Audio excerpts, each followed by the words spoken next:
prepared. The core tenets of the recommendations that we made were for one, our current fee in lieu structure is rounds up every time. So if the formula produces and says that a particular project should have 1.1 units or 0.1 affordable units, those are rounded up to 2 units or 1 unit. And that actually, Eco Northwest advised us, would cause a lot of projects to not take the bonus because it's so far above the calculated values. So we recommended that when it comes to partial units, that builders be able to pay the corresponding proportion of the fee in lieu. That's about $220,000 per unit in their first round of administrative rules, and we recommended setting a minimum floor of 0.2. So, at the least, anybody would pay to get a bonus if they were modeling as like 0.1 units would be about $40,000 of fee in lieu. We haven't gotten the full modeling back, but Eco Northwest believes that would probably end up slightly reducing the number of units that are actually built, but substantially increasing the amount of fee in lieu that's generated. The big item that we looked at was the heights along the corridors, and this is what ended up getting mapped in the mapping working group presentation. And by adding those bonuses, because the mapping working group had, as part of the scenario, not a recommendation, mapped RM along the backside of all the corridors, the heights that we were giving in bonuses just on Imagine Austin corridors was causing us to actually add 200,000 units of capacity on the corridors and 7,000 affordable units. So it more than doubled the amount of affordable units that would be built in the city. Now, those heights are pretty crazy. I'll admit, it has MS2B going to 90 feet. It has MS3B going to 120 feet, I believe. And then we created an MS3C, which is what the mapping working group had come up with, the 3 different brackets of MS. If you were 0 to 140 feet of lot depth, you got MS2B. If you were 140 to 220 feet, you got MS3B. And if you were deeper than 220 feet, you get this MS3C, or it could be an MS4 zone. And we actually gave that up to 180 feet of height. Now, if there's not many of those lots around, that might be North Cross Mall. Compatibility is obviously a huge factor here. But what it did show is that we can generate a tremendous number of units and double our affordable housing capacity just on the corridors. So I think that particularly if we are looking at a Austin bargain, an Adler bargain type deal, we know that the corridors can provide if we juice them. Commissioner Kenny, are you saying, just to clarify, that the possibility of a MS3C or an MS4 are on lots that are deeper than 300 feet, and obviously the compatibility rules have been discussed, that's 300 feet or less. So you're already outside of that zone. Over 220 feet. Over 220, okay. Those are high heights, but we can just apply them on the corridors and we can get a lot out of it. And one of the key lessons that we've discussed for me from the mapping working group was looking and seeing at how when you get over to corridors like South Lamar, like Burnett, like Congress, if you map a lot of upzoning, modest upzoning of residential outside the corridors, the Envision Tomorrow model, for whatever its flaws, which I think it has some trouble with some of the single-family lots, doesn't show a lot of stuff turning over. So if we are going to change the conditions on the ground and actually build affordable units and actually build transit supportive density anywhere other than East Austin, where everything's going to turn over anyway, then it needs to be on the corridors. And if the corridors are turning over, which we see that redevelopment every day, it's happening now. So if we were to give a lot of height, the model shows that produces a tremendous effect, and it's not theoretical, at least according to the model. So I've submitted that as one of my items, and that's something I'd be interested in discussing, those heights. There can maybe be a revision of some of those bonus heights.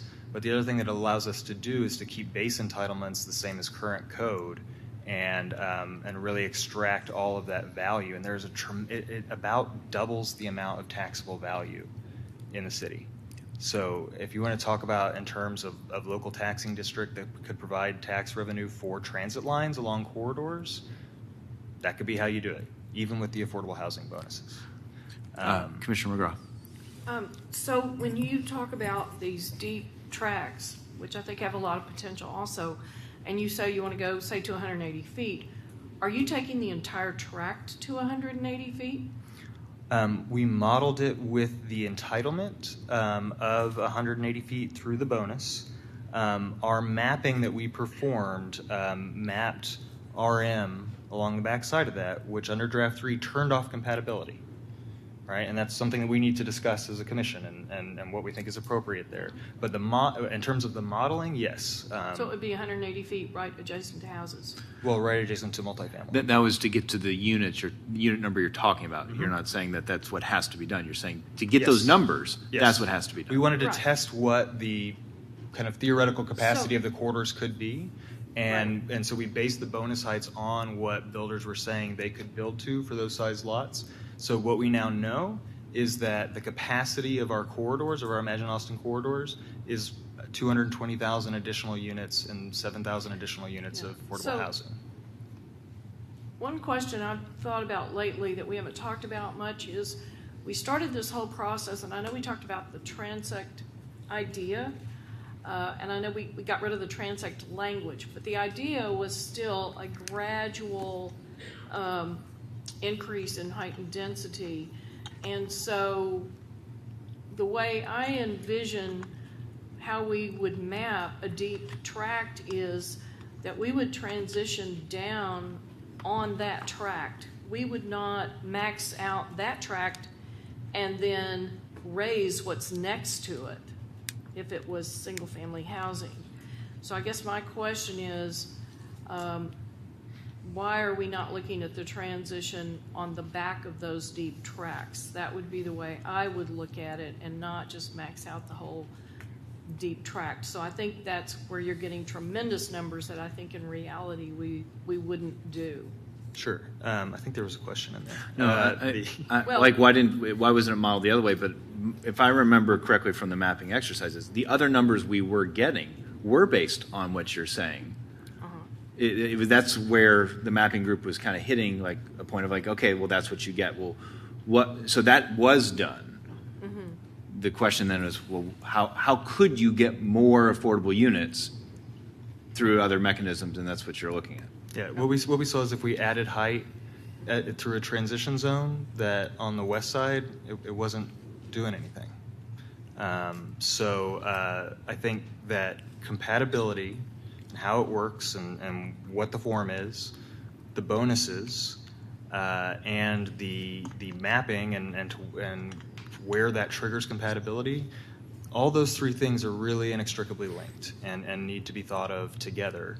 And we just need to be aware that we have this tremendous capacity, and if we decide to, whatever degree, impose compatibility on it or map things that do trigger compatibility or not trigger compatibility, that will reduce that capacity that we modeled. Commissioner Burkhart, White, Shea. So, Commissioner Kinney, what are you calling affordable in a unit that's, or a building that's 90 feet or 180 feet tall? It was what was currently in What kind of metric are you using on that? It's we use what's in the draft 3 affordability chapter, which is 80% of MFI for ownership and 60% of MFI for rental. So wouldn't you anticipate that a unit, maybe an 800-foot unit, would go for about $725 or $750 a foot, and you're talking $600,000, and even if you reduce that down, you're not even approaching anything that anyone would call affordable. Are you talking about the income restricted units? Well, I'm not necessarily talking about. Income I'm restricted talking about units, the term affordable. Right. Well, so okay, let me be more precise. Affordable income restricted units. It produces double the draft 3 income restricted units, which are capped at a price that that the equation is that people at 80 or 60% of MFI can afford. Sure. All right. Yeah. Commissioner White.